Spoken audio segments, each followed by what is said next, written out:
ಪರಂ ಶಾಂತಿ Kannada YouTube channel ಪರಂ ಶಾಂತಿ ಬೇಹದ ಜ್ಞಾನಕ್ಕೆ ಸ್ವಾಗತ. ನಾವು ಇಂದು ಜ್ಯೋತಿ ಪ್ರಕಾಶ್ ಭಾಯ್ ಅವರು ತಿಳಿಸಿಕೊಡುವಂತೆ ಬೇಹದ್ ಆತ್ಮರಿಗೆ ಮಾಜಿ ಅವರ ಮಹತ್ವ ಏನು ಎಂಬುದನ್ನು ನೋಡೋಣ.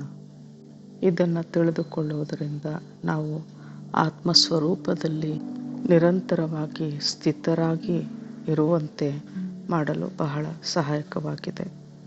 ಪ್ರತಿಯೊಂದು ಶಬ್ದದಲ್ಲಿ ಆ ಶಬ್ದದ ಒಂದು ಎನರ್ಜಿ ಅಡಗಿರುತ್ತದೆ.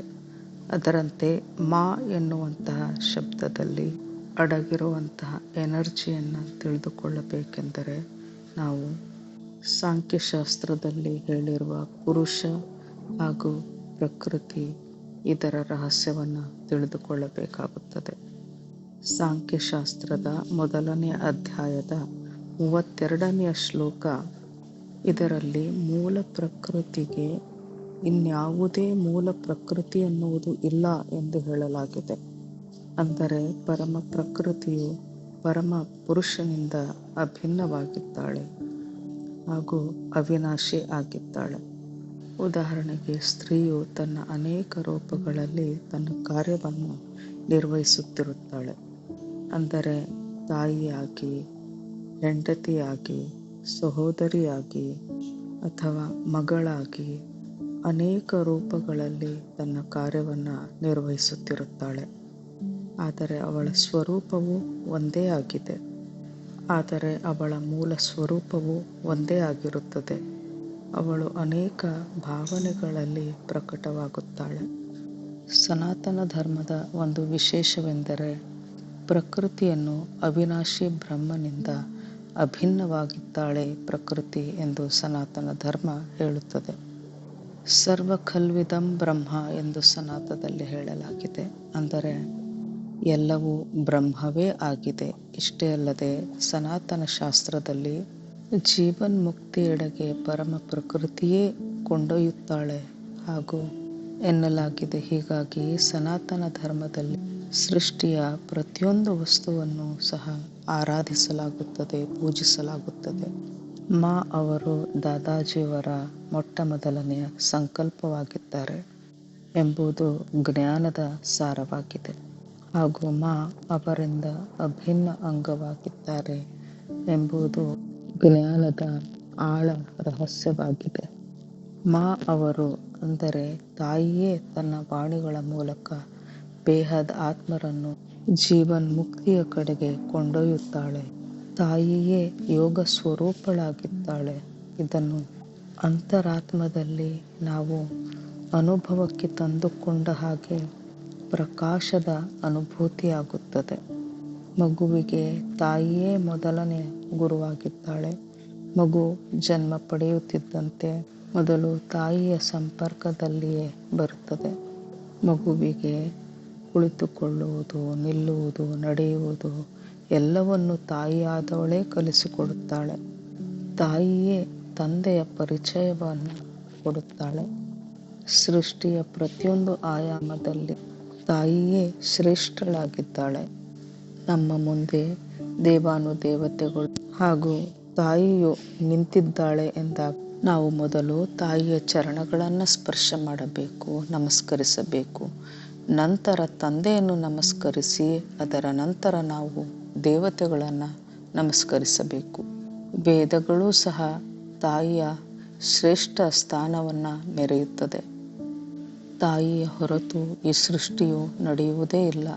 ತಾಯಿಯ ಹೊರತು ತಂದೆಯ ಕಾರ್ಯಗಳೂ ಸಹ ನಡೆಯುವುದಿಲ್ಲ. ಇದರಂತೆ ಬೇಹದ್ ಜ್ಞಾನದಲ್ಲಿಯೂ ಸಹ ತಾಯಿಯು ಬೇಹದ್ನ ಮಕ್ಕಳಿಗೆ ಆತ್ಮಸ್ವರೂಪದಲ್ಲಿ ಇರುವುದನ್ನು ಹಾಗೂ ಫರಿಷ್ಠಾ ಸ್ವರೂಪರಾಗಿ ಈ ಭೂಮಿಯಿಂದ ಮುಕ್ತಿಯನ್ನು ಪಡೆಯುವುದನ್ನು ತಾಯಿಯಾದವಳೇ ಹೇಳಿಕೊಡುತ್ತಾಳೆ. ಹಾಗೂ ತಾಯಿಯು ತಂದೆಯ ಪರಿಚಯವನ್ನು ನೀಡುತ್ತಾಳೆ. ಹೀಗಾಗಿ ತಾಯಿಗೆ ಅಂತರಾತ್ಮದಿಂದ ನಮನಗಳು, ವಂದನೆಗಳು ಹಾಗೂ ಚರಣ ಸ್ಪರ್ಶ ಮಾಡುವೆ.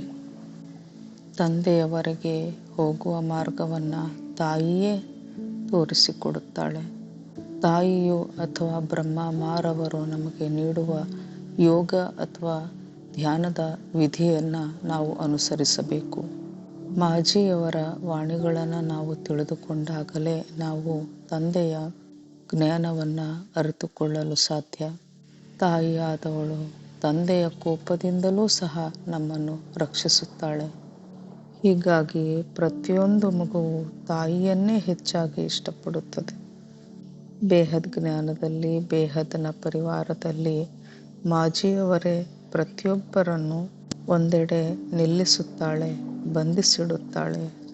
ಯಾರೇ ಆಗಲಿ ತಾಯಿಯನ್ನು ಸ್ಮರಿಸುತ್ತಿದ್ದಂತೆ, ಅಂದರೆ ಬ್ರಹ್ಮ ಮಾರವರನ್ನು ಸ್ಮರಿಸುತ್ತಿದ್ದಂತೆ ನಾವು ಪರಮಪಿತ ತಂದೆಯ ಮುಂದೆ ನಿಲ್ಲುತ್ತೇವೆ. ತಾಯಿಯು ಪ್ರತಿಯೊಬ್ಬ ಮಗುವನ್ನು ತಂದೆಯ ಸಮ್ಮುಖದಲ್ಲಿ ಕರೆದೊಯ್ಯುತ್ತಾಳೆ.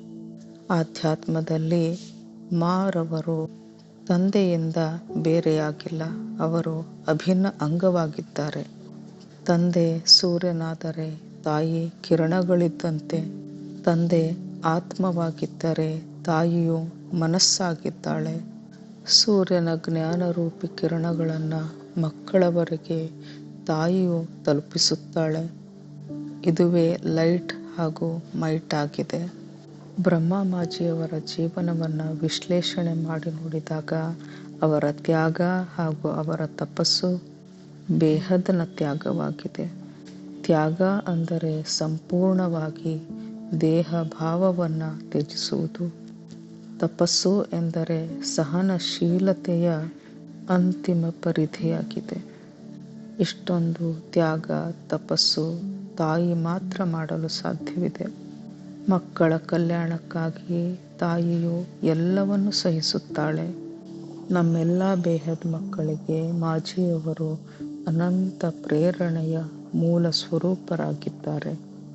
ನಮ್ಮ ಮನಸ್ಸಿನಲ್ಲಿ ಗೊಂದಲಗಳು ಉಂಟಾದಾಗ ತಾಯಿಯ ಶಾಂತ ಮುಖವನ್ನು ನಾವು ನೆನಪಿಸಿಕೊಂಡರೆ ಹಾಗೂ ಮಾಜಿಯವರ ವಾಣಿಗಳನ್ನು ನೆನಪಿಸಿಕೊಂಡಾಗ ಮನಸ್ಸಿನಲ್ಲಿ ಎದ್ದಂತಹ ಗೊಂದಲಗಳೆಲ್ಲವೂ ಮಾಯವಾಗಿ ಬಿಡುತ್ತವೆ.